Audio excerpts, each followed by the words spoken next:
Alright, so today we are doing a tier list of the big score, which is the weird subset that exists within Outlaws of Thunder Junction for some reason. I'm not sure why it even has a separate set symbol. It should just have the standard set symbol since there's no weird like stuff about them, but whatever. That's not the point of this video. We're doing a tier list of every big scorecard for Commander. First up, we got Ancient Cornucopia. 2 green for an artifact. Whenever you cast a spell that's one or more colors, you may gain 1 life for each of that spell's colors. Do this only once each turn. And you can tap it to add 1 mana of any color. So, I've seen a lot of people like bitching on this card, saying, oh, it's garbage. It's a green mana rock, 3 mana. Terrible. This card's terrible. Why would you ever play this when you're in green? You have so much better ramp. And I think they're kind of like, I don't think that's the point, really. Like, you gain 1 life for each color spell is, right? So, what I think this is a card that's supposed to pander to players who can't really afford, like the super fast, well, at least the not slow 5-color mana bases. Because, you know, I mean, the best 5-color mana base is just, you know, 10 fetch lands, 10 shock lands, maybe some triumphs, that sort of thing, right? For that mana base, it's like, what? $500-ish, maybe a little less. So not every player can afford that. So what I think this card is supposed to be is it's supposed to be a card that actually panders to the people who have the not as strong mana bases, because you know you're playing your 5-color mana bases that aren't playing the shock fetch land base usually are playing a lot of tap lands, you know, like Alara tri-lands that just enter tap period, Path of Ancestry maybe, just even if they're not playing tribal at all, just because it taps for any color, or is tapped. So I think this is supposed to be a card that more so panders towards those slower 5-color mana bases by giving them some life cushion to be able to make it to a late game without taking as much damage in the early game, which I think is good. I think that's actually great. Any card that actually encourages you to have slower mana bases be playable, I think is a good card. So I'm gonna go ahead and say that Ancient Cornucopia is a solid, I'll say B. I'll say it's solid B tier for now. Cool card, cool design. Is it a strong card? Not by any means, but it's playable. It works. Encourages the slower mana base to work and, you know, function. Next up is Bristlebud Farmer. 2 green for a plant druid creature with trample. When a Bristlebud Farmer enters the battlefield, create 2 food tokens. And whenever Bristlebud Farmer attacks, you may sacrifice a food. If you do, mill 3 cards, and you may put a permanent card from among them into your hand. It's probably good in like the Frodo Sam deck or the food deck from Lord of the Rings. It's probably great in that precon, but outside of that, it's not really that cool. It's above rate regarding power and toughness, because, you know, everything is above rate nowadays. We can't have 4 mana 4/4s anymore. No. It has to be 4 mana 6/6s with vigilance, trample, and when you hit a player, withdraw money from their bank account. It's okay. I had a friend who played the Abzan food deck from Lord of the Rings. It's honestly like a really strong deck already. More food support for it is fine. I'll put it in C tier for now. I'll put Bristlebud Farmer in C tier for now. They're okay. They're only good in the food deck. All right, next up is Collector's Cage. Skyfall decided to die on me. No matter.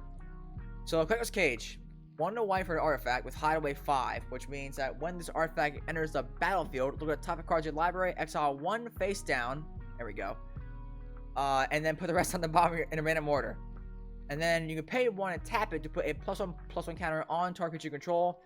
Then, if you control 3 or more creatures with different powers, you may play the exile card paying its mana cost. This thing's strong. This thing's really strong.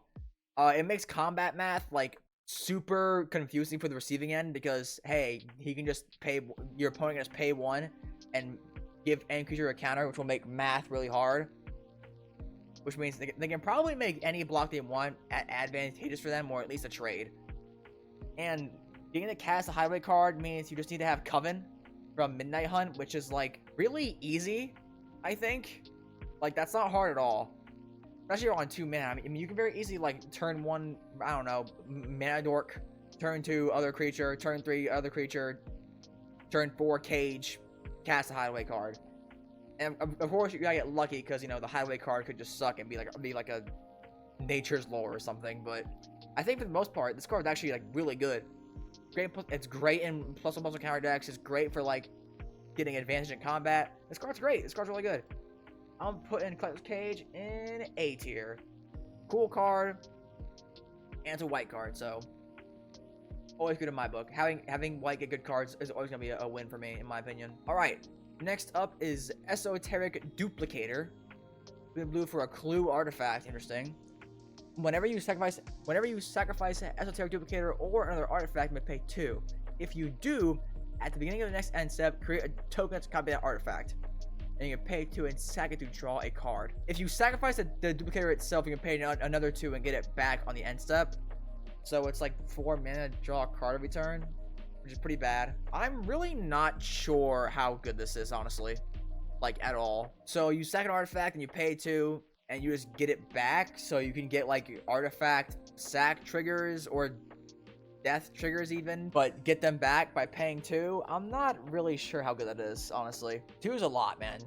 If it was 1, it'd be pretty good, but 2 is like, not 2 just to get 1 death trigger pretty much, or 1 sacrifice for free. I'm not sure I like that. But to be fair, I also don't really play artifact decks at all, just because I can never enjoy them. I've tried many a time. I can't really enjoy artifact decks. But in fact, I've tried many times. I had Ozzy for a while. Didn't like him. I've tried to build Braids before. Not Braids. Brea before. Didn't like her. I tried to play Urza once. The one from War. Didn't like him. Okay. Correction. The Transform Urza. You can't just say Urza, because there's like 4 of them. I'll put it in C for now, because I'm not really sure how good it is. Like, I'm not sure what it can do. I could be super wrong about how good it is, honestly. Next up is the Fomori Vault. It's a land with add colorless. You could pay 3 and discard a card, and look at the top X cards of your library, where X is the number of artifacts you control. Put one of those cards in your hand, and the rest on the bottom of your library in a random order. This thing is pretty good. So, I mean, Impulse is 2 mana for look at top 4, right? So this is a land for 4 mana, turns any card into an Impulse, which could be better or worse depending on how many artifacts you have. I'm not really sure what the average artifact deck utility land suite looks like, but I would imagine it's probably fits in there somehow, right? Pay 4, dig for a counter spell or something like that. Pay 4, dig for a removal spell of any kind, or just end a turn. Hey, I'm gonna look at the top 7 cards and pick the best one. It's a little expensive, yeah, sure, but it should be. If this thing costs 1 and tap, I'd be like, what the hell? This is stupid. It should not exist. I think this card's really good.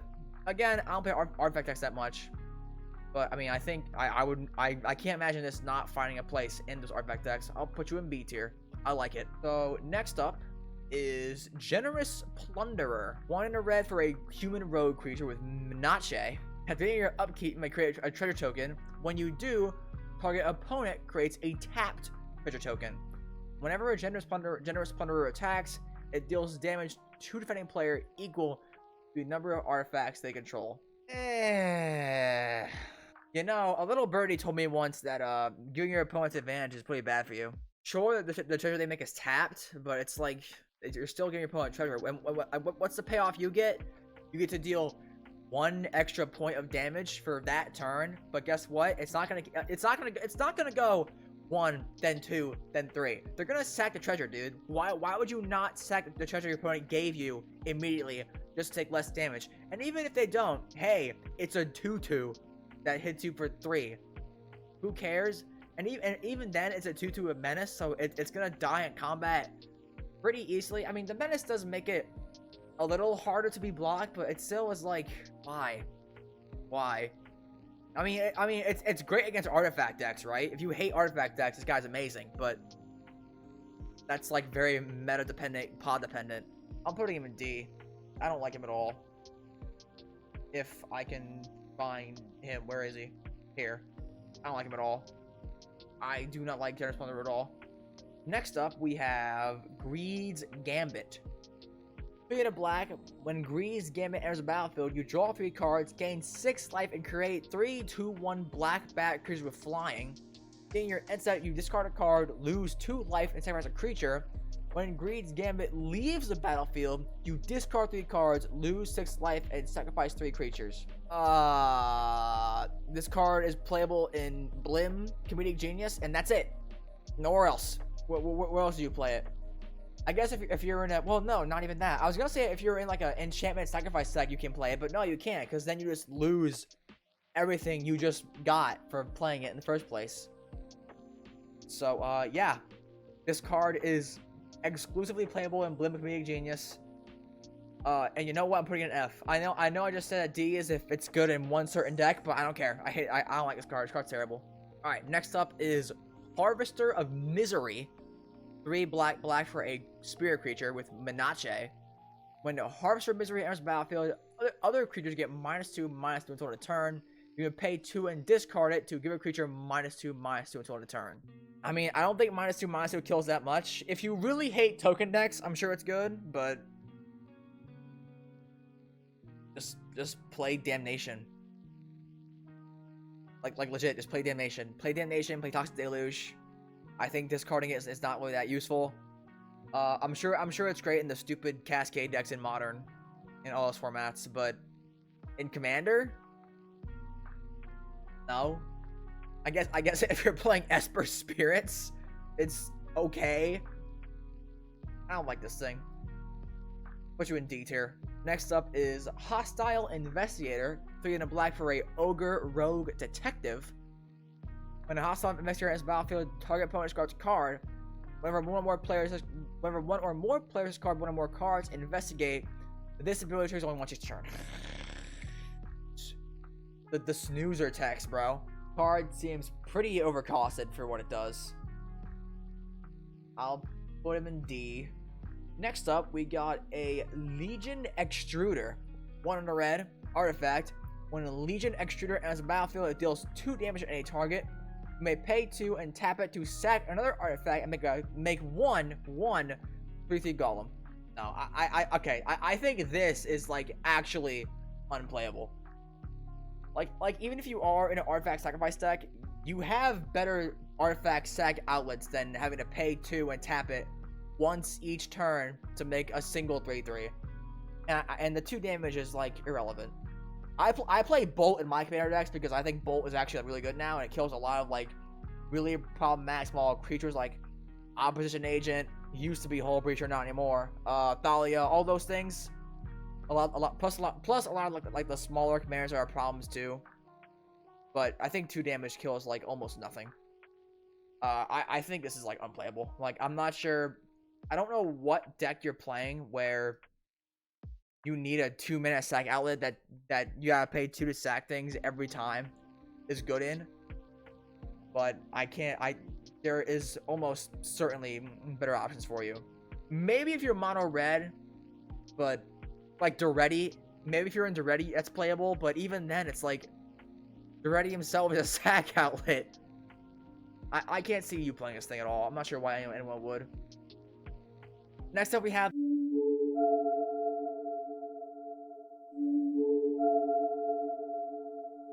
the freaking muskrat that I hate so much. He's so ugly. But regardless, loot, the key to everything. Green, blue, red commander. Legendary beast noble creature with ward 1. In your upkeep, exile top X cards your library, where X is the number of card types among other non-land permanents you control.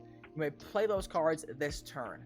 So, what? You have creatures, enchantments, artifacts, non-land. So, Planeswalker Battle? I feel like there's 6. Tribal. But you're not playing tribal because you're not going to play any sort of tribal card in your commander deck. Jokes aside about unaliving loot with hammers, I think he's actually kind of cool. Well, I don't know. Cool is a bit of a stretch. He's just a value engine. I guess he encourages you to go flexible with your permanents. That's pretty cool. Any like teamer commander is nice because I do feel like we don't get enough teamer commanders nowadays. I think that slot for commander is actually pretty shallow in terms of selection. Like when I think teamer, I think of Animar, Paco, Halden, Calamax. I guess it's Riku too. Those are like the only commands I can think of off the top of my head. So I'm not really sure how good loot is. Board 1 isn't that big of a protection, but it's something. But I mean, he's just a value engine, right? So in terms of commanders, I'm gonna put loot in equipment C. Nice solid C. Nice solid C. Next up, we got the return of the Jite. The fabled Jite from Kamigawa. Original Kamigawa. 1 mana for a legendary artifact equipment. Whenever a equipped creature deals combat damage to a... Oh no, deals combat damage in general, actually. Put a charge counter on Lost Jite. Remove a charge counter from Lost Jite. Choose 1. Untap target land. Target creature can't block this turn. Or put a +1/+1 counter on equipped creature. And it has equip 1. I actually think this thing is pretty good. It is by far the best like 1 mana cast, 1 mana equip we've ever got. I think Shadow Spear is 1 and 2 to equip, right? I don't think it's 1 and 1 like this like GTA is. Untapping lands is very relevant. +1/+1 counters is great. We great for counter decks. And having a creature not be able to block, I think is actually great too. Like that's not relevant. I've seen a lot of people saying that this card's like, oh, this card's terrible. Original GTA is way better. I don't think this card is really better or worse than original GTA. I think it's like just a side grade. Like it's a different selection. You do only get 1 charge counter as opposed to 2. I'm pretty sure original GTA gave you 2 counters, not 1. I think this card's good. Like it ramps you. It gives you advantage in combat by either making things not be able to be blocked, or putting counters on your creatures, and it costs 1. It's a 1-drop. You can fetch it with like Trinket Mage and Urza Saga and all that. This card's cool. I like it. I like callbacks to GTA. I am putting you. I guess the question is like, is it sword status? Is it sort of like Feast and Famine status? I think it's pretty close, dude. I think it's pretty close. I think it's pretty close to Feast and Famine status. Yeah. It's going an A. I don't care. It's going an A. I don't care. It's totally A status, dude. Next up, we got Lotus Ring. 3 mana for an artifact equipment. It has indestructible. Equipped creature gets +3/+3 and has vigilance, and tap. Sacrifice this creature, add 3 mana of any 1 color, and it has equip 3. Hey, newsflash. This card is complete garbage. This card is terrible. Okay. Maybe that's not fair. That's not fair, right? That's not fair. If you have Pure Steel Paladin out, it's good. Okay?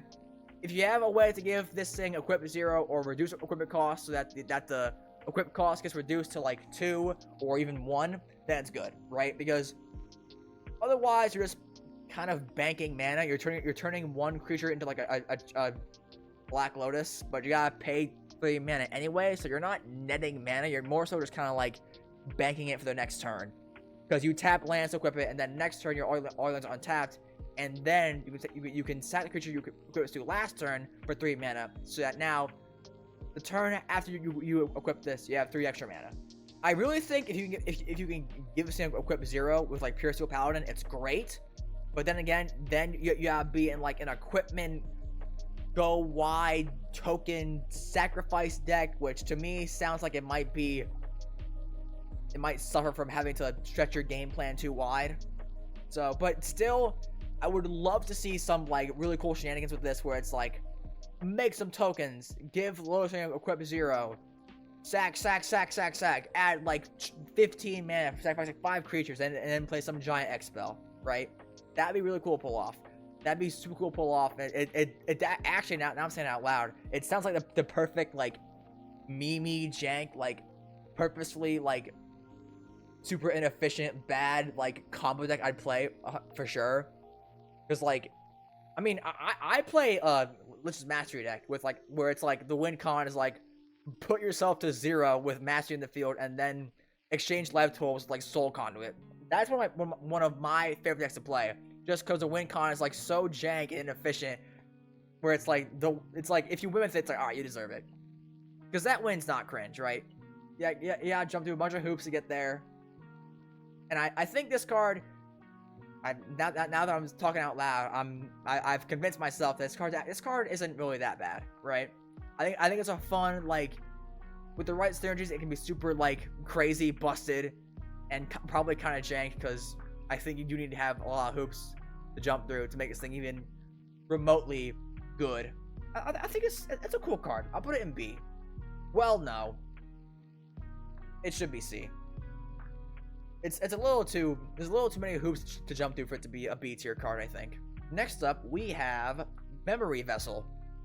3 red, tap, exile Memory Vessel.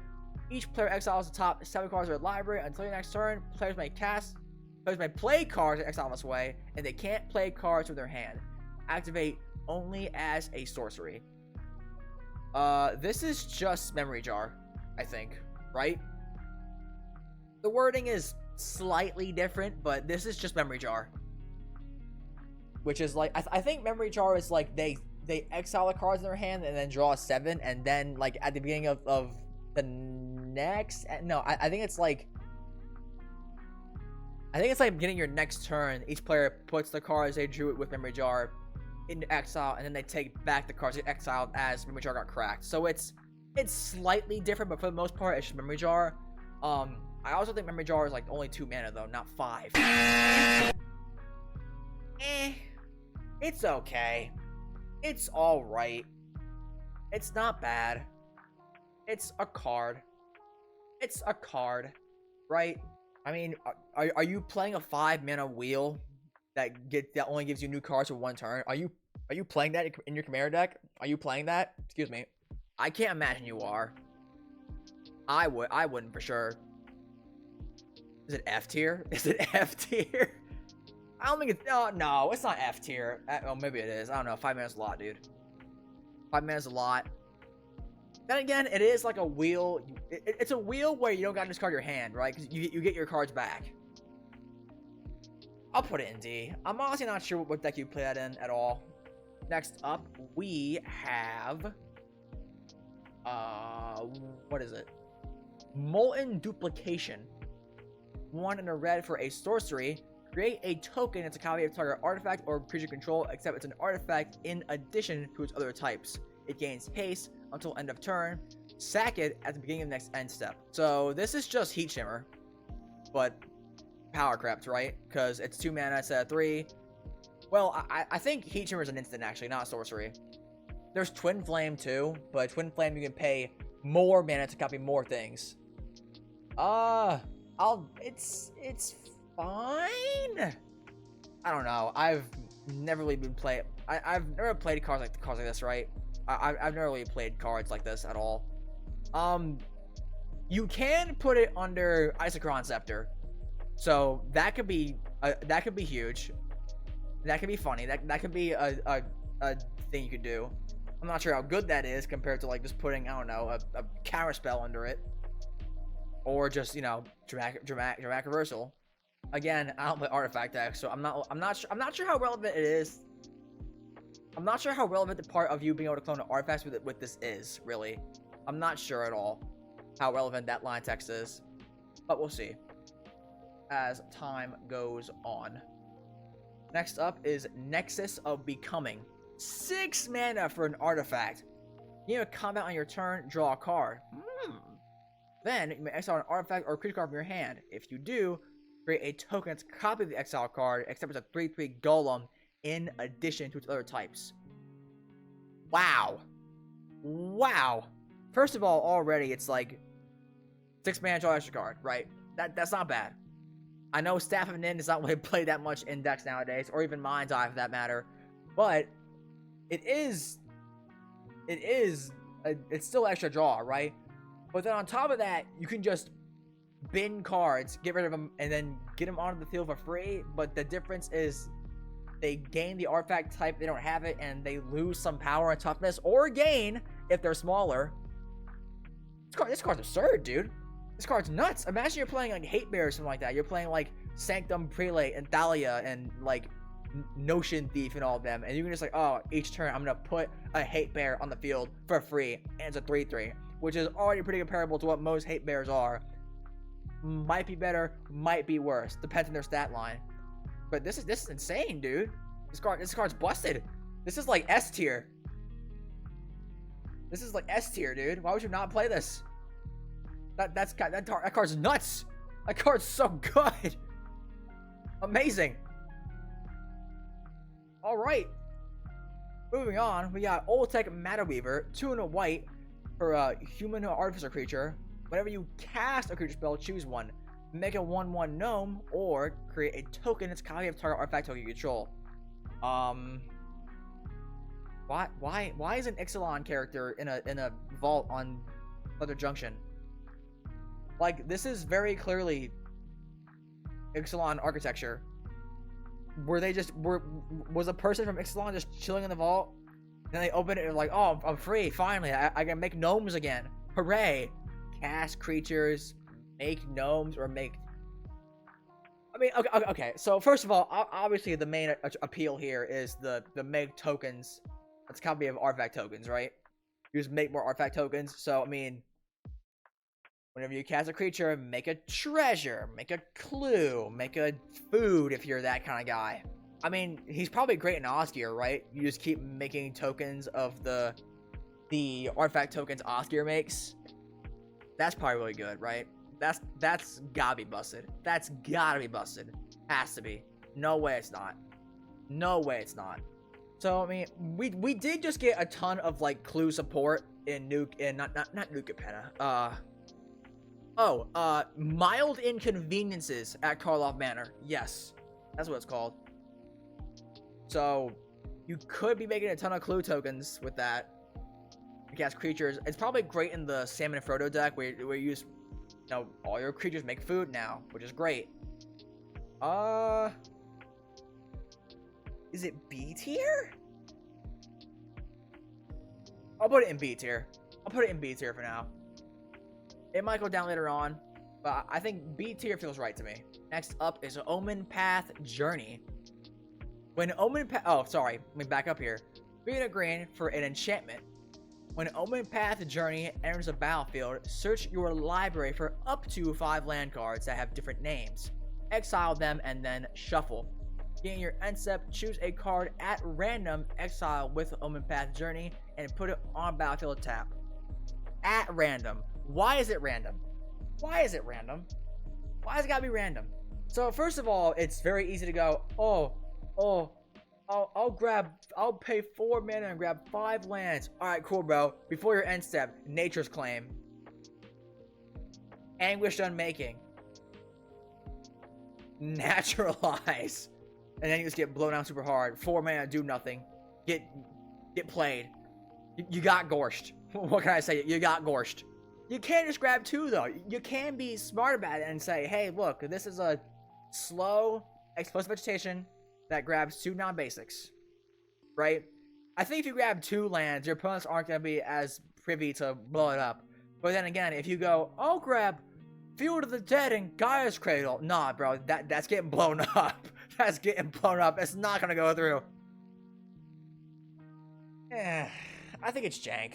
I think it's bad. I think there's way too much risk here. I'd much rather just cast like Hour of Promise or even like Temple Discovery, because at least Temple Discovery I know I'll get 1 land, right? I'll get 1 non-basic, because my opponents are all going to say no and I'll get my best non-basic in the deck, right?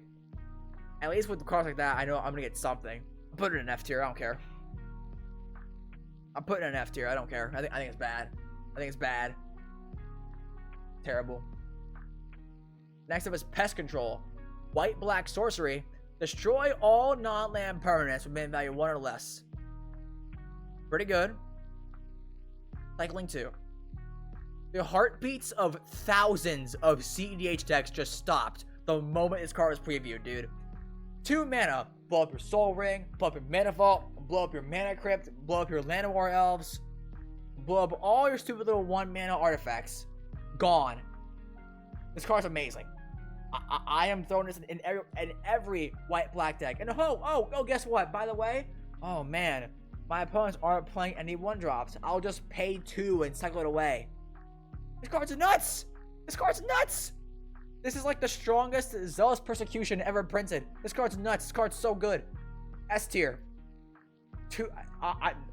look, I will take any excuse to play a card that says screw soul rings. I will take any excuse to play a card that says your soul rings are unplayable. S tier. Amazing card. Moving on. We got Sandstorm Salvager. 2 and a green for a human artificer creature. When Sandstorm Salvager enters the battlefield, create a 3/3 colorless golem artifact creature token. Very reminiscent of the Splicers from the OG Phyrexia. You're paid to untap it to put a +1/+1 counter on each creature token you control, and then they gain trample until end of turn. This is nuts. I think this goes in pretty much every token deck. Like, so, +1/+1 anthems in Commander, in my opinion, tend to be pretty weak, unless your board is huge. Like, if you don't have, like, 10 plus creatures, +1/+1 anthem is like garbage, right? But this is a +1/+1 anthem on all your tokens that gets bigger every turn. Plus trample. Sure, you gotta pay 2 mana, but I mean, she does go wide. She comes with a body herself. With the golem. She's great. I think she goes in every token deck. I think she goes in pretty much every token deck. A tier. Well, no, B tier. Only good token decks, right? Only good token decks. You don't. She's not GT or good white card level of playable. Next up, we have Simulacrum Synthesizer. 2 in blue for an artifact. When Simulacrum Synthesizer enters the battlefield, scry 2. Okay. Whenever another artifact with mana value 3 or greater enters the battlefield under control, create a 0/0 colorless counter artifact creature token with this creature gets +1/+1 for each artifact you control. So constructs. Seems pretty good to me. I mean, we've seen what those like constructs will do. The huge like, oh, this thing gets +1/+1 for each other artifact you control. Those things are scary, legit. Especially if you have like a consistent way to make them every turn. This card is good. This card is really good. This card is actually really strong artifact decks. Mana value 3 or greater. It's not cheap, but it's like not expensive either. This card's great. Every artifact deck. Every artifact deck. And then, oh, by the way, guess what? It scries too. So you can fix top card in the top of your library. Really good. Good card. Sword of Wealth and Power. 3 mana for an artifact equipment. Equipped creature gets +2/+2 and has protection from instants and from sorceries. Whenever equipped creature deals combat damage to a player, create a treasure token, and when you next cast an instant or sorcery spell this turn, copy that spell. You may choose new targets with a copy. Dude, I think this is probably like the best sword ever printed. Like, protection from instant sorceries is like protection from every single targeted kill spell in Commander, dude. This thing's not dying. Whatever creature you put this on, it's not dying. Oh, I'm going to, you know, what is it? Infernal Grasp your creature. No, you can't do that. You know why? Protection from 2 of like the most played card types in the game. And then, oh, by the way, the effect it has when it hits a player is honestly like on par with, if not better than like Sword of Feast and Famine or Sword of Fire and Ice. When it hits a player, make a treasure. So that's mana you bank for this turn or next turn. And then, oh, by the way, when you next cast an instant or source spell this turn, you copy it. I'll play Cruel Ultimatum. Copy it. I get 2 Cruel Ultimatums now. Amazing. Like, this is busted. This is so good. Once in future, what was the blue black one from March of the Machine? It was like Surveil 2 and cast a spell with mana value 2 or less in your graveyard. Who cares? This thing lets you copy those giant like 8 mana spells, dude. This card's nuts. I think this is like the best sword ever printed. I think it goes in like every single, well, not every single, because you know some people just don't want to pay that price. But I mean, dude, it's so good. Protection from like every single target most spell in the game, minus like what? Solitude, because people are playing Solitude Commander, right, guys? Yeah, I'm playing Solitude when I can just cast Swords of Plowshares. This card's nuts. This card's so good. Alrighty. Next up is Tarnation Vista. The land Carnation Vista enters battlefield tapped. As it enters, choose a color. You can tap it to add 1 mana of the chosen color, or pay 1 and tap, and for each color among monocolor permanents you control, add 1 mana of that color. This thing sucks. So if you have, let's say you have a green permanent, a red permanent, and a black permanent, right? Pay 1 and tap it, you add 3. So you tapped 2 lands to get 3, so you net 1, right? You still just net 1. Which I guess is still an advantage, right? Like, Ancient Tomb is tap 1 land, add 2. And having 3 permanents would be tap 2, add 3. So okay, yeah. You're not like on par with an Ancient Tomb or like a Tron land or something like that. So you get 3 monocolor permanents. I think that's a really tall ask. I think that's a really tall ask. I would not play this at all. I wouldn't play this. I'm not sure what like 5 color deck you're playing where you have a ton of monocolor permanents. I guess it might be good in like CDH. Like I guess what is like Crom, Timna, Hate Bears a thing? Is that a deck at all? I have no idea. I don't like it. F tier. Bad. Terrible. No good. Not playing it. Don't like it. Next up, we got Territory Forge. 4 and a red for an artifact. When Territory Forge enters the battlefield, if you cast it, exile target artifact or land. Territory Forge has all activated abilities of exile card. This is weird. I'm really not sure how to feel about this at all. Like, it's fine, right? It's 5 mana, dude. 5 mana, sorcery speed, exile 1 thing. If it was exile 2 artifacts or 2 lands, I'd absolutely play it. 100%. But 1?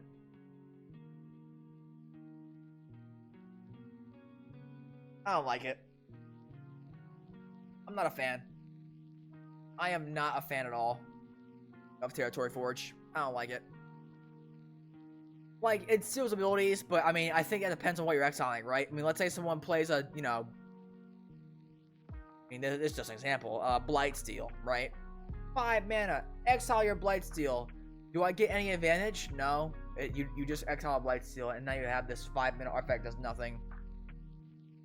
If it tapped for red, right? Let's say you could tap the Forge to add like 1 red mana as well. That'd make it a little more playable, right? That'd make it a little more playable, I think. That wouldn't be so bad. Oh wait, no, actually, It already can, kind of, because you can just exile a land with it, but I don't want to spend 5 mana to exile 1 land. Actually, exiling lands is actually a big deal.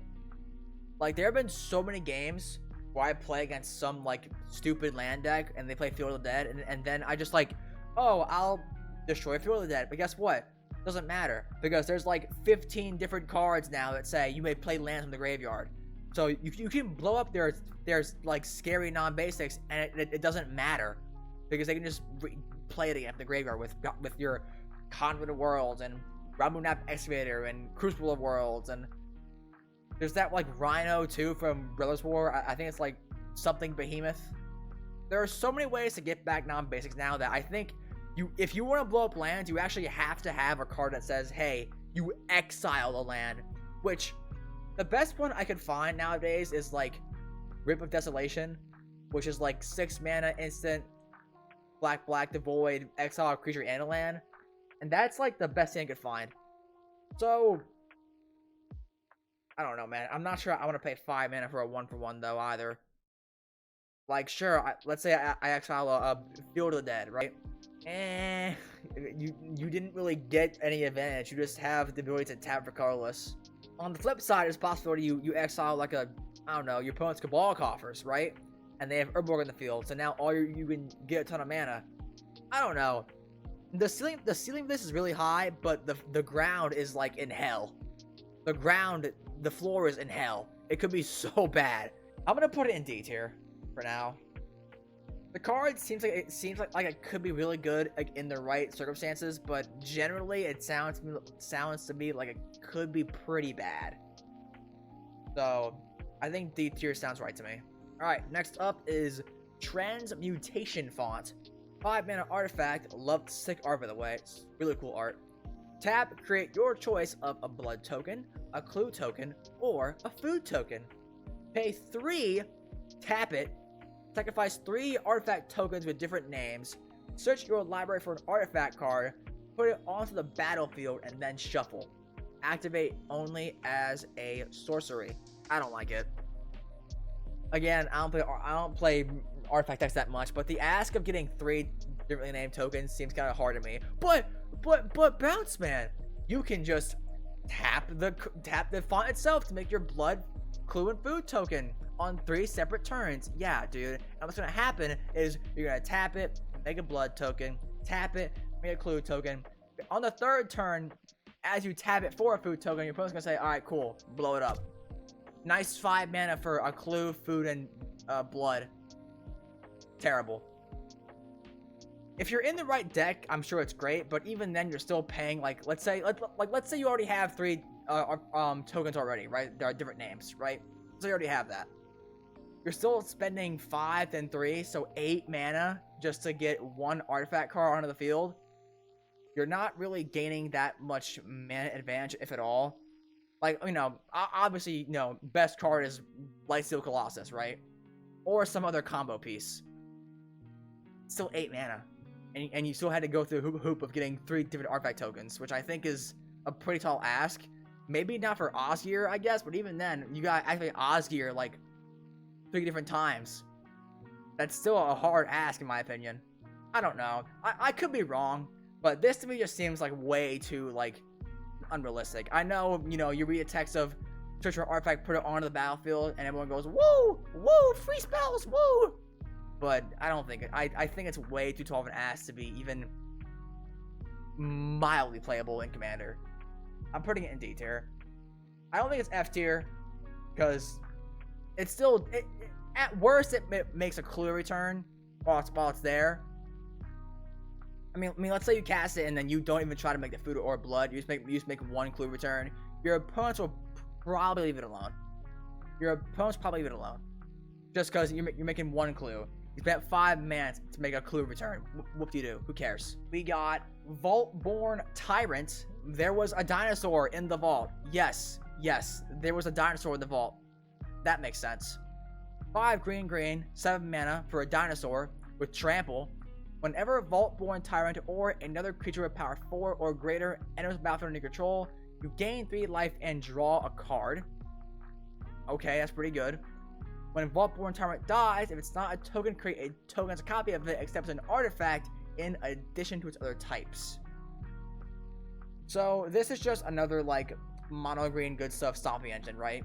You play big creatures, draw cards. We have tons of those now, but this is stapled onto a creature that if it dies, you get it back. So if you're not exiling it, you gotta kill it twice. I think it's good. There's also life gain too for some reason, because again, green just gets everything now. Life gain, give it to green. It was white and black's thing. Nah, green needs it too. Haste, give it to green. Green is supposed to be the slow zombie killer, but nope, it's fast now. I don't know. This thing did not need to say gain life on it at all. It really didn't. So I'm not sure why it's there.